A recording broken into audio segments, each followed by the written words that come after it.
আমাদের দৈনন্দিন জীবনে চলাচল করতে গিয়ে বিভিন্ন সমস্যার সম্মুখীন হতে হয়। তেমনই যদি পায়ে কখনো আঘাতপ্রাপ্ত হই বা ফ্র্যাকচার হয়ে যায়, তখনই ডাক্তারের পরামর্শ অনুযায়ী আমাদের বিভিন্ন চিকিৎসার নিতে হয় আর কি। সেই জায়গা থেকে যখন ডাক্তার সাহেব পরামর্শ দেন যে এটা সার্জারি নয়, এটা প্লাস্টারে ঠিক হবে, তখনই ডাক্তারের পরামর্শ অনুযায়ী আমাদের বিভিন্ন প্লাস্টার দিতে হয় পায়ে।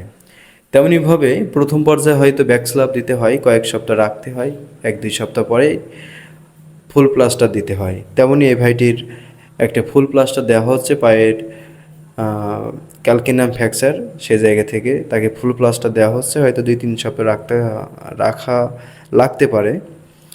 তো আপনার ভিডিওটি দেখতে থাকুন কীভাবে একটা শর্ট লেগ ফুল প্লাস্টার দেওয়া হয়। ভিডিওটি প্রথম থেকে শেষ পর্যন্ত দেখতে থাকুন।